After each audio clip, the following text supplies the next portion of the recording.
Hola amigos, bienvenidos al espacio Lectura en Voz Alta. En esta ocasión tenemos otra entrega de la serie Cuentos Misteriosos de Sir Arthur Conan Doyle. Espero la disfruten. Comencemos. El cazador de escarabajos. ¿Algún sucedido curioso?, dijo el doctor. Pues sí, amigos míos, les voy a contar uno curiosísimo que me ocurrió a mí. No creo que vuelva a ocurrirme otro como aquel, porque iría contra todas las leyes de la probabilidad el que un hombre pasase en su vida por dos experimentos de esa índole. Pueden ustedes creerme o no, pero la verdad es que el hecho ocurrió tal y como voy a contárselo. Acababa yo de obtener mi diploma de médico, pero aún no había empezado a ejercer mi carrera, y vivía en unas habitaciones de Gower Street. De entonces acá se ha cambiado la numeración de esta calle, pero en aquel entonces era la casa donde yo vivía la única que tenía un mirador en todo el lado izquierdo de la misma. Conforme se avanza por ella, desde la estación del ferrocarril metropolitano, la dueña de la casa era una viuda de apellido Murchison, y tenía de inquilinos a 3 estudiantes de medicina y a un ingeniero. Yo vivía en la habitación del último piso, que era la más barata, aunque por barata que fuese resultaba cara para lo que yo podía gastar. Mis escasos fondos se iban esfumando y a cada semana que transcurría resultaba para mí más indispensable el encontrar algo en que trabajar. Sin embargo, andaba reacio a dedicarme a la medicina general, porque mis aficiones me empujaban hacia el terreno científico y de un modo especial hacia la zoología, por la que había sentido siempre una gran debilidad. Ya casi me daba por vencido y estaba resignado a ser durante toda mi vida un mal medicucho, cuando mis forcejeos acabaron de la manera más extraordinaria. Compré una mañana el Standard y me puse a repasar sus columnas. Venía casi falto de noticias y ya estaba a punto de tirar a un lado el periódico cuando distinguí un anuncio en la cabecera de la columna de empleos ofrecidos. Estaba redactado de la siguiente forma: se necesitan por uno o varios días los servicios de un médico. Es esencial que sea hombre de fuerte contextura física, nervios firmes y carácter resuelto. Se exige que sea entomólogo, prefiriéndose la especialidad de los coleópteros. Presentarse personalmente en 77B Brook Street, antes de las 12 del día de hoy. Pues bien, he dicho que yo era aficionadísimo a la zoología. De todas las ramas de esta ciencia, la que mayores atractivos tenía para mí era la que se refiere a los insectos, y entre todos los insectos, la especie con la que yo estaba más familiarizado era la de los escarabajos. Son muchos los coleccionistas de mariposas, pero en nuestras islas los escarabajos son de mayor variedad de tipos y más accesibles que las mariposas. Era esto lo que me había atraído a su estudio, y llegué a tener una colección de varios centenares de distintas variedades de escarabajos. Por lo que se refiere a las demás exigencias del anuncio, yo estaba seguro de mis nervios y había salido triunfador en la especialidad del lanzamiento de peso en una competición deportiva entre el personal de los distintos hospitales. Evidentemente, yo era el hombre indicado para ocupar aquella vacante. Antes de que hubiese transcurrido 5 minutos de mi lectura del anuncio, me había metido ya en un coche de alquiler y marchaba en la dirección de Brook Street. Dentro del coche iba yo dándole vueltas a mi cabeza al asunto y trataba de adivinar qué clase de ocupación sería la que requería unas cualidades tan curiosas: fortaleza física, resolución, conocimientos médicos y especialización en el estudio de escarabajos. ¿Qué relación podía existir entre requisitos tan dispares? Se daba además el detalle descorazonador de que no se trataba de un empleo permanente, sino que podía terminar de un día a otro, según lo declaraba el anuncio. Cuanto más vueltas le daba, menos claro lo veía, pero al final de mis meditaciones siempre volvía yo a la realidad insoslayable de que nada tenía que perder. Fuese aquello lo que fuese, estando como estaba a punto de quedarme sin fondos. Yo estaba preparado para cualquier aventura, por muy peligrosa que fuese, con tal de que pudiera meterme en mi bolsillo algunos soberanos granados honradamente. El miedo a fracasar solo cabe en quien tiene que pagar su fracaso. pero a mí nada podía hacerme pagar la fortuna. Era como el jugador que se ha quedado sin blanca y al que se permite probar suerte en otra jugada. La casa del número 77B de Brook Street era una de esas construcciones desaseadas, pero imponentes, de color oscuro y fachada lisa, con el aspecto de gran respetabilidad y de cosa maciza característico de los constructores del período de los Jorges. Al apearme del coche, salía por la puerta un joven que se alejó con paso rápido calle abajo. Observé que al cruzarse conmigo, clavó en mí una mirada escrutadora y algo malévola. Tomé ese incidente como buen augurio, porque su aspecto era el de un solicitante que no había sido aceptado, y si mi presencia allí le molestaba, eso quería decir que la vacante no estaba todavía cubierta. Subí muy esperanzado los anchos escalones de la escalinata exterior y di unos golpes con la maciza aldaba. Abrió la puerta un lacayo de peluca y librea. Evidentemente yo tenía que tratar con personas ricas y elegantes.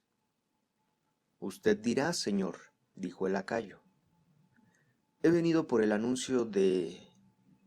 Perfectamente, señor. Lord Linchmere lo recibirá inmediatamente en el despacho. Lord Linchmere. Yo tuve una vaga sensación de haber oído aquel nombre, pero no recordaba de momento nada que con él tuviese relación. Seguí al lacayo y éste me llevó a una habitación amplia y llena de estanterías de libros, en la que estaba sentado, detrás de una mesa de escritorio, un hombre pequeño, de cara simpática, completamente afeitada y expresiva, cabello largo y entrecano, peinado hacia atrás desde la frente. Me miró de arriba abajo con mirada aguda y penetrante, teniendo en su mano derecha la tarjeta que el lacayo le había entregado. Luego se sonrió con simpatía y tuve la sensación de que yo reunía por lo menos las cualidades externas que se requerían. De modo, doctor Hamilton, que viene usted por lo referente al anuncio, ¿verdad? Me preguntó. Sí, señor.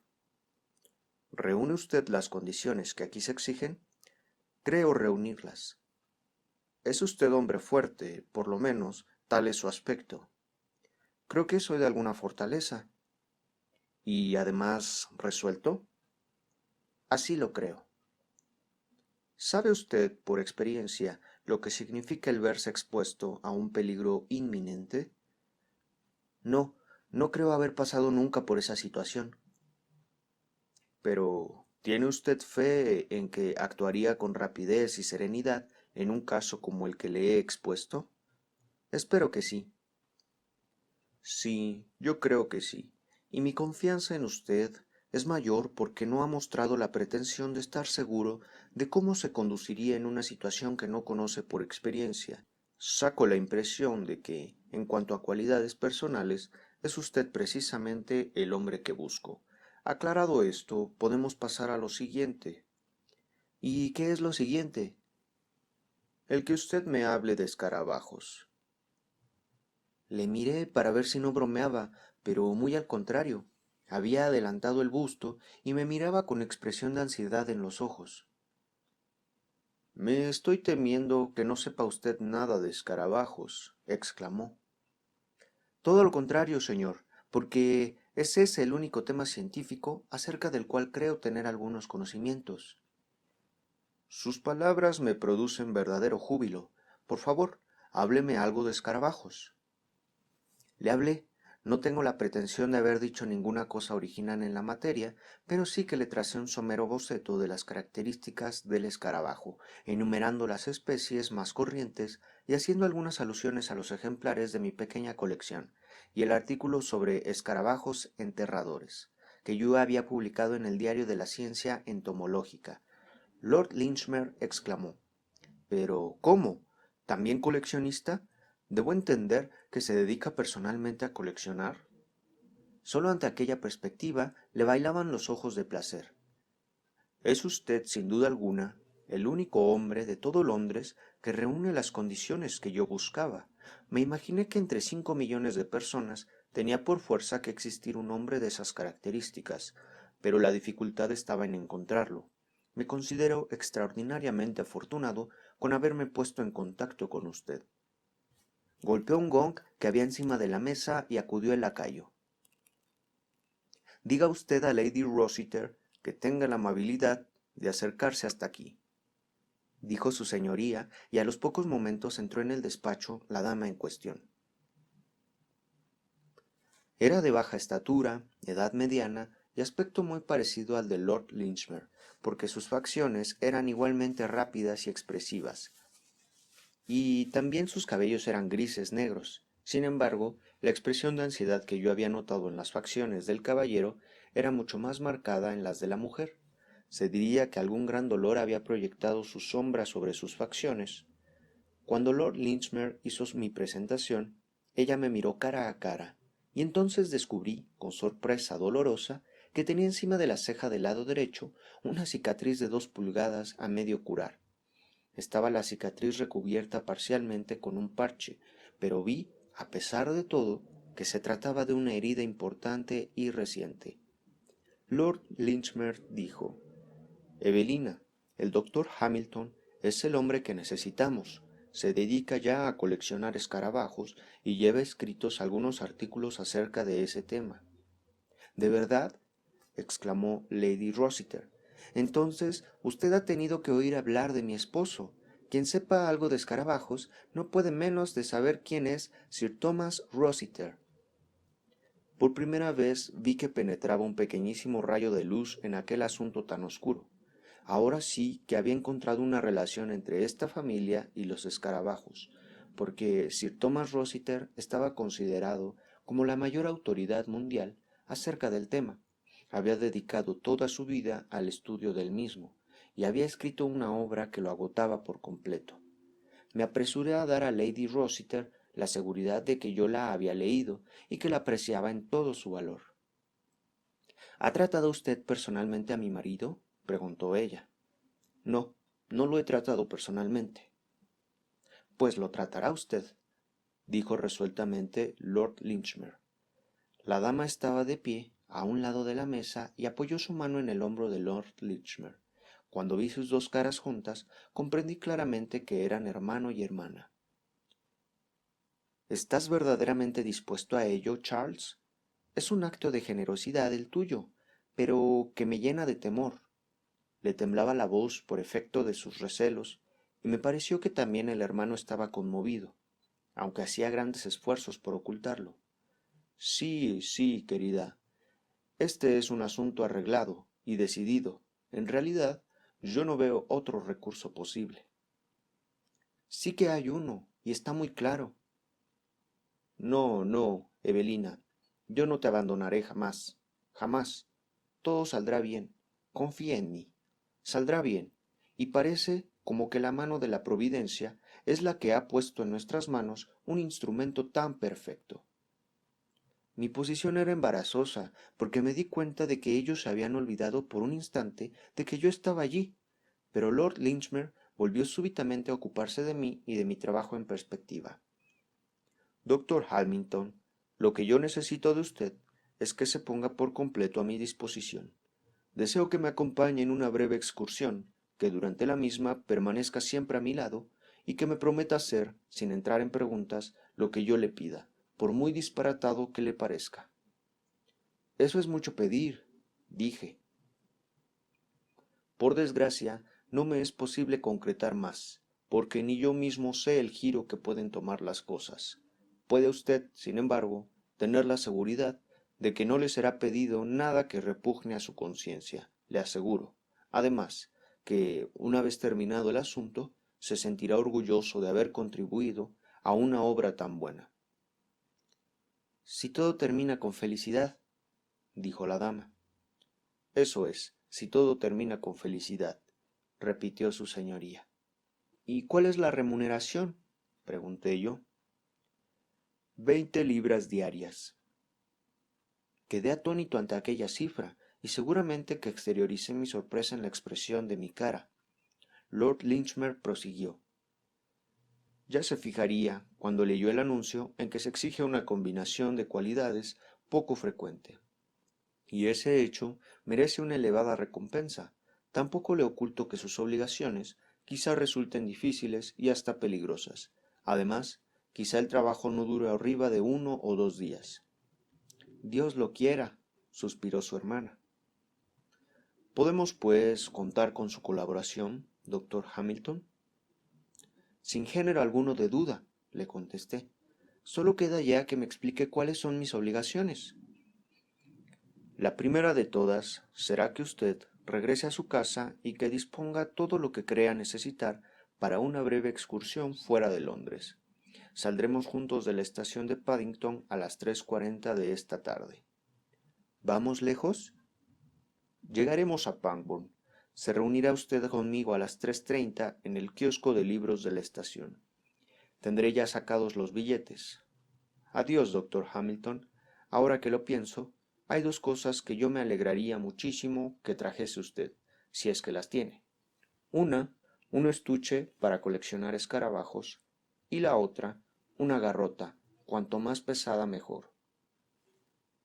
Ya se imaginarán ustedes que tuve tema abundante en qué pensar desde que me retiré de Brook Street hasta que salí de casa para reunirme con Lord Linchmere en la estación de Paddington.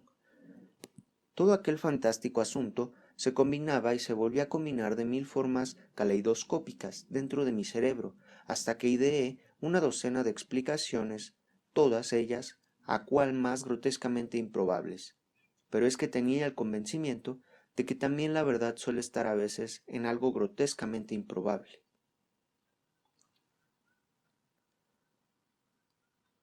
Renuncié por último a todo intento de encontrar una solución y me conformé con poner exactamente en marcha las instrucciones que había recibido. Cuando Lord Linchmere llegó al kiosco de libros de la estación de Paddington, ya estaba yo allí esperándole con mi maletín, mi estuche de ejemplares y un bastón emplumado.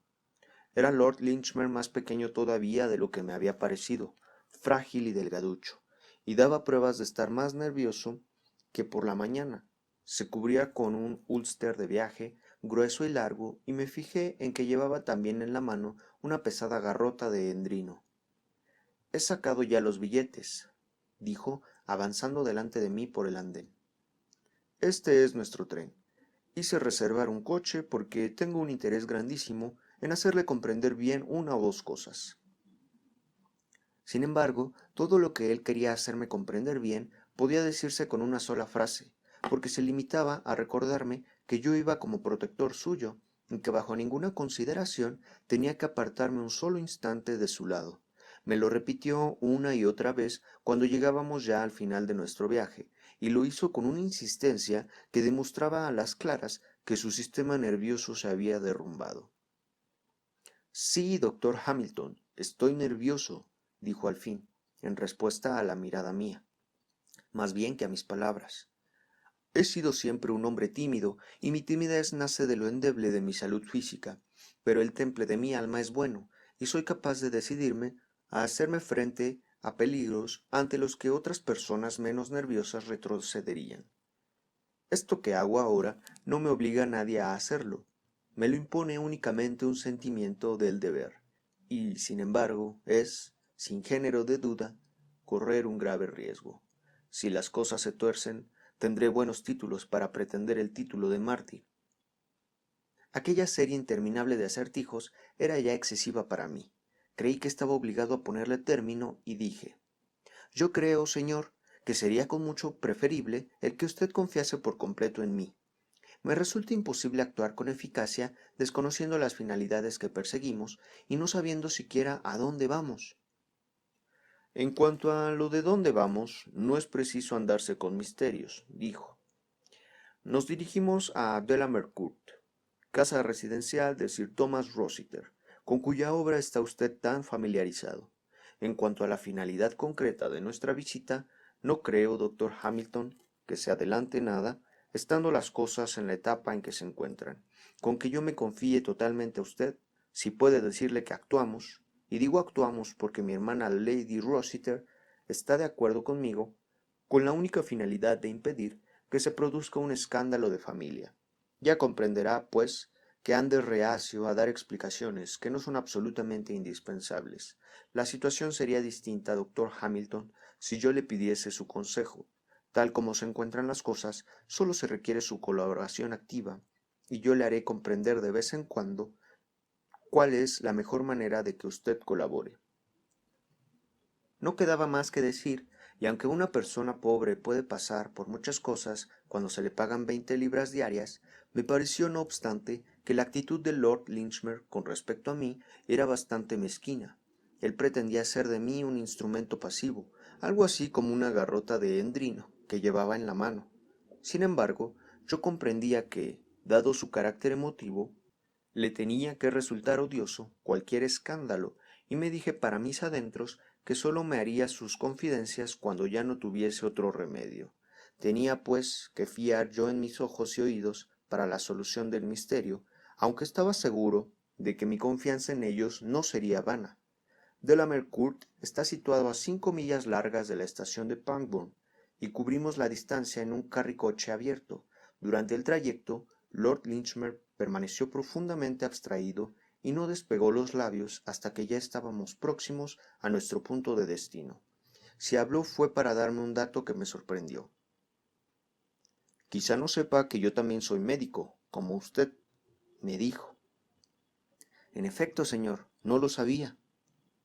Pues sí, saqué el título allá en mi primera juventud, cuando se interponían varias personas vivas en mi camino hacia mi aristocrático título. No tuve necesidad de practicar la profesión, pero he podido comprobar que el conocimiento de la medicina es cosa útil. Nunca he lamentado los años que consagré al estudio de la carrera de médico. Ya estamos en la puerta exterior de Delamere Court. Habíamos entrado por entre dos altas columnas coronadas de monstruos heráldicos y que se alzaban a uno y otro lado de la entrada de una gran avenida serpenteante. Distinguí por encima de los arbustos de laurel y de los rododendros un palacio ancho y con muchos tejados triangulares, recubiertos de hiedra, y con la tonalidad cálida, animadora y suave del viejo ladrillo de fachada. Estaba todavía contemplando absorto de admiración aquella mansión encantadora, cuando mi acompañante me tironeó nerviosamente de la manga y cuchicheó.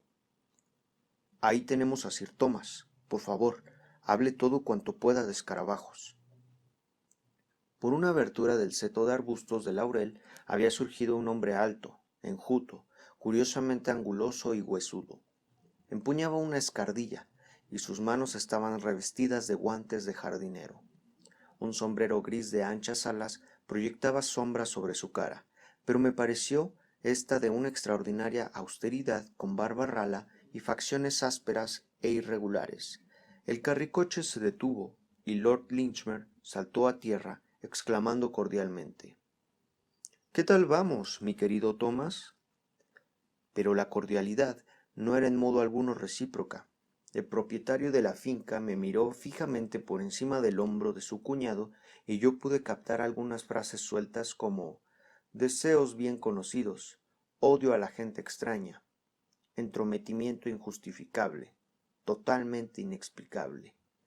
Farfullaron entre ellos una explicación, y luego se acercaron juntos al cochecillo, y Lord Linchmere dijo: «Permítame que le presente a Sir Thomas Rossiter, doctor Hamilton. Ya verá usted cómo ambos tienen una fuerte coincidencia y aficiones». Contesté con una inclinación. Sir Thomas permanecía erguido y rígido, mirándome con severidad por debajo de la ancha ala de su sombrero. Luego dijo: «Lord Linchmere me informa que entiende usted algo de escarabajos. ¿Qué es lo que usted sabe de esos animales?». «Sé lo que he aprendido de su libro acerca de los coleópteros, Sir Thomas», le contesté.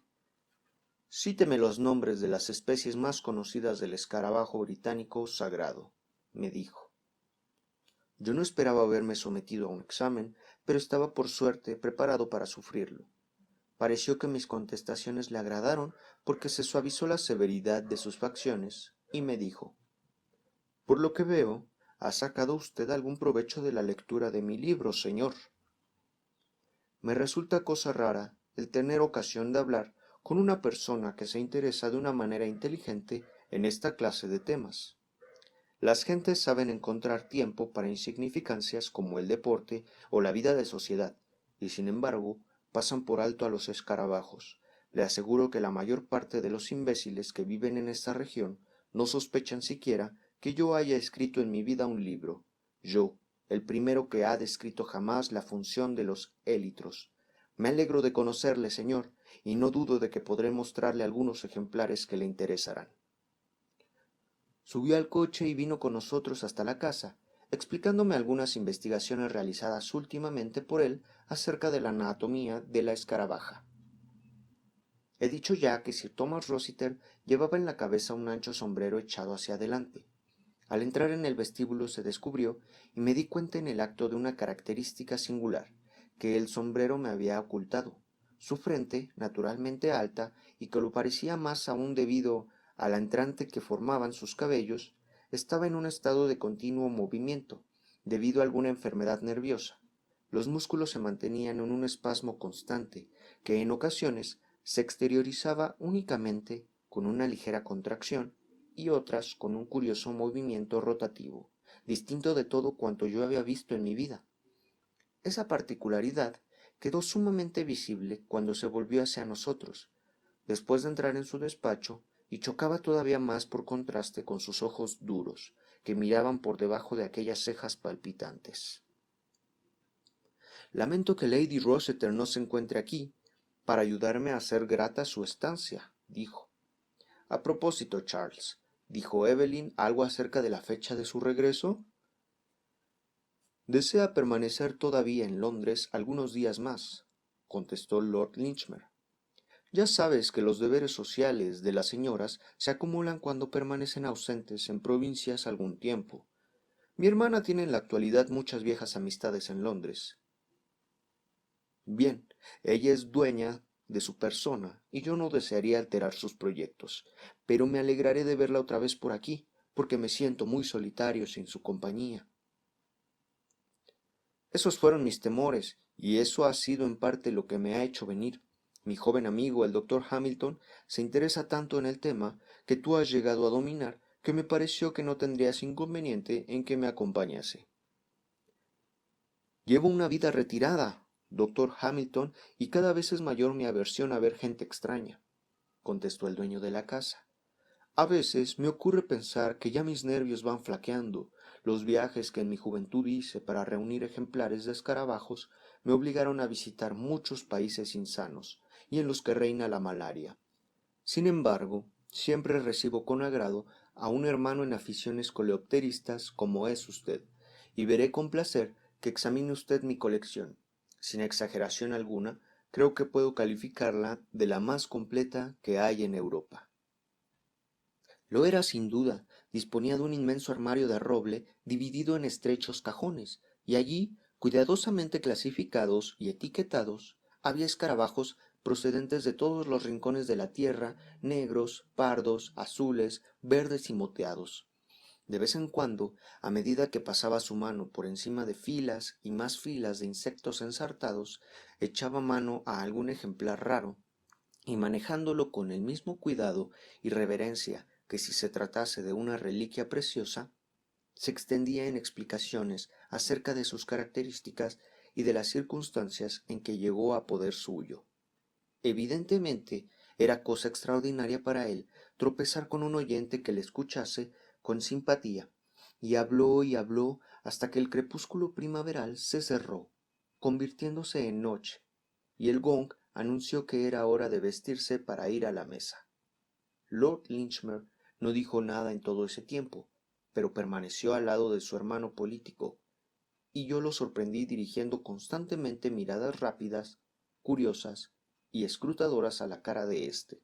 Sus propias facciones delataban una fuerte emoción, que a veces era de recelo, otras de simpatía y otras de expectación. Me pareció que yo las leía una después de otra. Estaba seguro de que Lord Linchmere temía y esperaba algo, pero no me imaginaba qué pudiera ser. La velada transcurrió tranquila pero agradable, y yo habría estado por completo a mis anchas, a no ser porque percibía una constante tensión de ánimo en Lord Linchmere.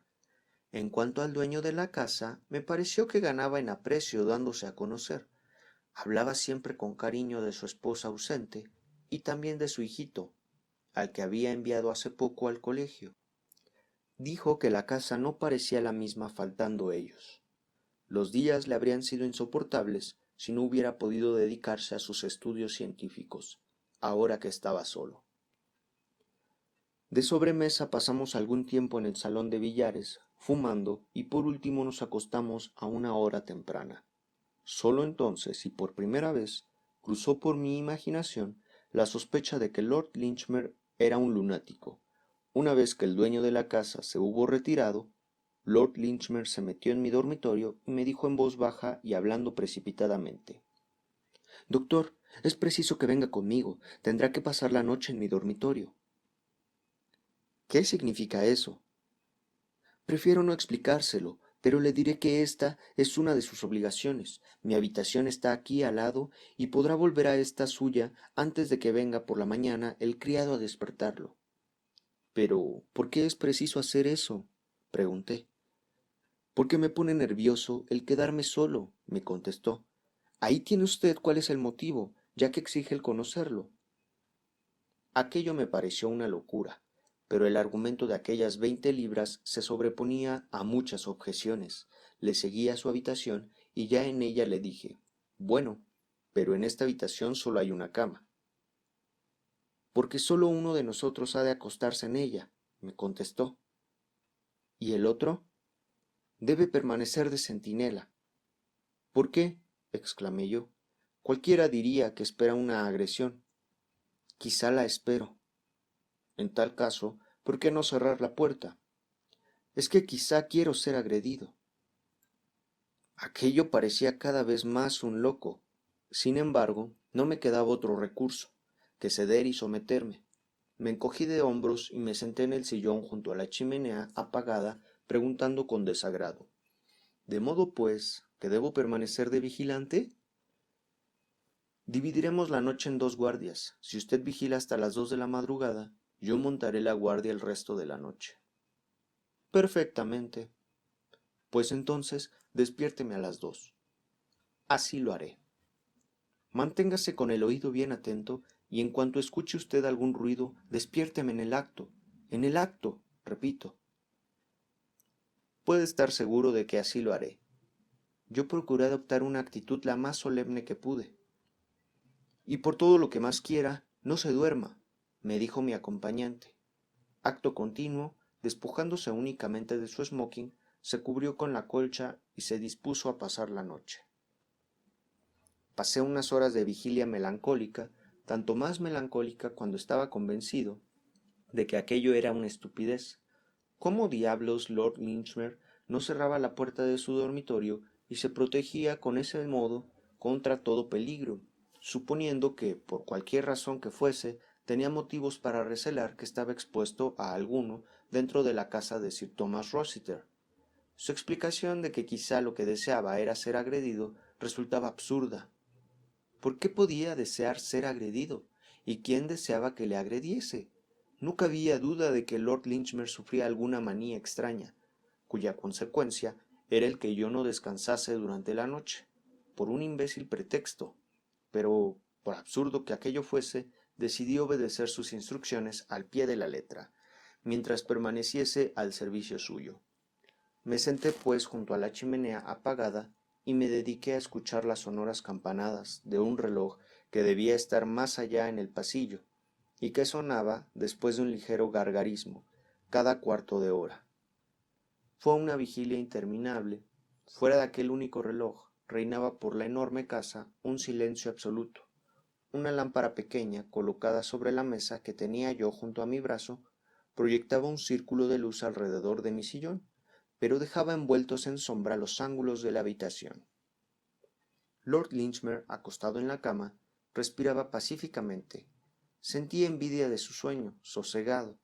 Mis párpados pugnaban una y otra vez por cerrarse, pero mi sentido del deber acudía siempre en mi ayuda, y me erguía en mi asiento, me frotaba los ojos y me pellizcaba resuelto a llegar hasta el final de aquella absurda velada. Lo conseguí. Me llegaron desde el pasillo las campanadas de las 2 y apoyé mi mano en el hombro del durmiente. Se sentó instantáneamente en la cama, con una expresión en el rostro del más vivo interés, y me preguntó: ¿Oyó usted algo? No, señor, son las 2. Perfectamente. Montaré yo la guardia. puede echarse a dormir. Me tumbé debajo de la colcha tal como él lo había hecho y no tardé en quedarme dormido. Mi último recuerdo fue el de aquel círculo de luz de la lámpara, y en el centro del mismo la figura pequeña y encogida de Lord Linchmere, en cuyo rostro observé una expresión de tensa ansiedad. Ignoro el tiempo que dormí, pero un vivo tirón en la manga me despertó súbitamente. La habitación estaba en completa oscuridad, aunque un fuerte olor a petróleo me dio a entender que la habían apagado en aquel mismo instante. Rápido, rápido, me dijo al oído la voz de Lord Linchmere. Salté de la cama y él seguía tirándome del brazo. Colóquese allí enfrente, cuchicheó, y me arrastró hacia un ángulo de la habitación. Silencio, escuche. Distinguí claramente en medio del silencio de la noche el ruido de alguien que se acercaba por el pasillo. Eran unos pasos sigilosos, furtivos e intermitentes, como de un hombre que se detenía cauteloso después de cada zancada. A veces no se oía absolutamente nada durante medio minuto, pero luego se percibía el roce y el crujido que anunciaban un nuevo paso hacia adelante. Mi compañero temblaba de emoción. Su mano, que seguía aferrada a mi manga, se movía lo mismo que una rama al soplo del viento. ¿Qué es eso? Susurré. Él. ¿Sir Thomas? Sí. ¿Y qué pretende? Silencio, no haga usted nada hasta que yo se lo diga. En ese instante percibí que alguien trataba de abrir la puerta. Se oyó un roce muy suave del manillar, y acto continuo distinguí una rendija estrecha de luz tenue. En el pasillo había alguna lámpara encendida, y ello bastaba para que desde la oscuridad de nuestra habitación se distinguiese la parte de fuera. La línea grisácea se fue ensanchando cada vez más, muy poco a poco, muy suavemente, y de pronto se siluetó sobre ese fondo grisáceo la negra figura de un hombre. Avanzaba encogido y agazapado, produciendo la impresión de la silueta de un enano voluminoso y disforme. La puerta se abrió poco a poco por completo, quedando en el centro de la misma enmarcada aquella figura ominosa, y de pronto la figura agazapada se irguió, cruzó la habitación con un salto de tigre y se oyeron 3 golpes sordos producidos con algún objeto pesado al chocar en la cama. Me quedé paralizado de asombro, mirando con ojos desorbitados y sin dar un paso, hasta que me sacudió un grito de socorro lanzado por mi acompañante. La puerta de par en par dejaba pasar luz suficiente para que yo distinguiese la silueta de las cosas, y vi al pequeño Lord Linchmere sujetando con los brazos por el cuello a su cuñado, aferrando valerosamente a su presa lo mismo que un valiente bull terrier que ha hundido los dientes en un delgado galgo escocés. El hombre alto y huesudo se lanzaba a derecha e izquierda, retorciéndose para lograr hacer presa en su asaltante, pero éste, sujetándolo por detrás, no soltaba su abrazo, aunque los gritos agudos y atemorizados daban a entender la conciencia que tenía de la desigualdad de aquella lucha. Me precipité en su ayuda y entre los dos conseguimos derribar al suelo a Sir Thomas, aunque éste me clavó sus dientes en el hombro. A pesar de mi juventud, de mi peso y de mis músculos, tuvimos que mantener un forcejeo desesperado antes de conseguir imponernos a sus frenéticos forcejeos, pero logramos por último atarle los brazos con el mismo cordón del batín que él llevaba. Yo lo sujetaba por las piernas, en tanto que Lord Linchmere trataba de volver a encender la lámpara. Cuando oímos pataleo de muchos pies en el pasillo y vimos entrar precipitadamente al mayordomo y a 2 lacayos que acudían alarmados por los gritos, no tuvimos con su ayuda mayores dificultades para sujetar a nuestro prisionero, que seguía en el suelo, echando espumarajos y miradas furiosas. Bastaba contemplar aquella cara para convencerse de que estábamos ante un loco peligroso, y el martillo corto y macizo caído en el suelo junto a la cama decían bien a las claras los propósitos asesinos que había traído. No empleamos ninguna violencia, dijo Lord Linchmere cuando poníamos en pie a aquel hombre que aún forcejeaba. Después de esta excitación entrará en un periodo de aplanamiento. Creo que empieza a volver en sí. Mientras decía esas palabras, empezaron las convulsiones a perder violencia, y el loco dejó caer la cabeza sobre su pecho, como si se hubiese apoderado el sueño de él. Lo llevamos por el pasillo y lo acostamos en su propia cama, donde quedó inconsciente y respirando fatigosamente.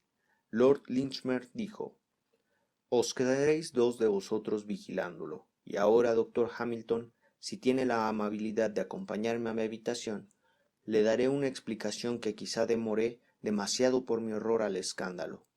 Ocurra lo que ocurra, no tendrá usted jamás motivos de lamentarse de la parte que ha tomado en la tarea de esta noche. Cuando estuvimos a solas, siguió diciendo, en pocas palabras se puede poner en claro el caso. Mi pobre cuñado es uno de los hombres mejores que hay en toda la tierra, un marido amante y un padre apreciable, pero viene de una raza profundamente afectada de locura. En más de una ocasión ha tenido arrebatos homicidas, tanto más dolorosos cuanto que le llevan siempre a acometer precisamente a la persona por la que siente un afecto mayor. Hubo que enviar a su hijo al colegio para ponerlo a salvo de ese peligro, pero ocurrió después la agresión a mi hermana, la esposa suya, agresión de la que ella se salvó, pero sufriendo heridas que ha podido usted observar cuando habló con ella en Londres. Compréndame, mi cuñado no tiene, cuando se encuentra en su sano juicio, la menor noción de lo que ha hecho, y le parecería ridícula cualquier sugerencia que le hiciesen de que había lastimado, fuese como fuese, a las personas a quienes más tiernamente quiere. Usted sabe ya que una de las características de esa clase de enfermedades es la imposibilidad absoluta de convencer a quien padece de ellas que, en efecto, es una víctima suya. Se imponía, por consiguiente, el que buscásemos la manera de colocar a mi cuñado en donde no pudiera manchar sus manos con sangre. Pero el asunto era muy espinoso. Es hombre muy retirado, y por nada del mundo accedería a consultar con ningún médico. Además, era indispensable para la finalidad que nos proponíamos el que el médico adquiriese la plena certeza de que este hombre está loco, porque fuera de esos accesos muy raros, es hombre tan equilibrado como usted o como yo. Por suerte, antes de que le acometan estos accesos, suele mostrar siempre ciertos síntomas que sirven de aviso, de advertencia de peligro, una cosa providencial que nos indica que estemos en guardia. El síntoma principal suele ser la contracción nerviosa de la frente, que usted mismo ha podido observar. Es ese un fenómeno que aparece siempre de 3 a 4 días antes de que le acometa el acceso de locura furiosa. En cuanto observó este de ahora, su mujer marchó a Londres con un pretexto cualquiera y se refugió en mi casa de Brook Street. Era misión mía convencer a un médico de la locura de Sir Thomas, porque sin ese requisito es imposible colocarlo en lugar donde no pueda causar daño alguno. El primer problema consistía en traer a esta casa a un médico. Pensé en el interés que siente mi cuñado por los escarabajos y en la afición que toma a cuantas personas comparten sus gustos. Por eso puse el anuncio y tuve la suerte de encontrar en usted al hombre que me hacía falta. Era preciso que ese médico fuese persona de mucha fuerza, porque yo sabía que sólo una agresión asesina podía constituir prueba de locura, y tenía toda clase de razones para creer que la agresión se realizaría contra mi persona, porque en sus momentos de lucidez mi cuñado sentía por mí el más profundo afecto. Creo que la inteligencia de usted suplirá todo lo restante. Yo no sabía si la agresión se produciría durante la noche, aunque lo creía muy probable, porque en estos casos lo corriente es que las crisis se presenten en las primeras horas de la mañana. Yo soy hombre muy nervioso, pero no veía otro recurso para poner la vida de mi hermana a cubierto de este peligro tremendo. Creo que no hará falta que le pregunte si está usted dispuesto a firmar los documentos en que conste la locura furiosa de mi cuñado. Los firmaré, desde luego, pero se necesitan 2 firmas. ¿Se olvida usted de que también yo tengo mi diploma de médico? Los documentos necesarios están ya preparados ahí en esa mesa, de modo que si usted tiene la bondad de firmarlos ahora mismo, podemos sacar de aquí al enfermo por la mañana. Ahí tienen ustedes cómo fue el visitar yo al célebre cazador de escarabajos Sir Thomas Rossiter, y ahí tienen también cómo subí el primer peldaño de la escala del éxito, porque Lady Rossiter y Lord Linchmere demostraron ser unos amigos fieles y constantes, y no han olvidado jamás cómo yo les serví en el momento en que ellos lo necesitaban. Sir Thomas está ya fuera de la casa de salud y afirma que se ha curado. Sin embargo, pienso que si yo tuviese que pasar otra noche en Delamere Court, me sentiría inclinado a cerrar mi puerta con llave por dentro. Y bueno amigos, ese fue el cuento de misterio de hoy. Suscríbanse al canal y denle a la campanita para estar al tanto siempre de los nuevos cuentos en el canal. Apoyen el video con un like y compartan con sus amigos. Hasta la próxima.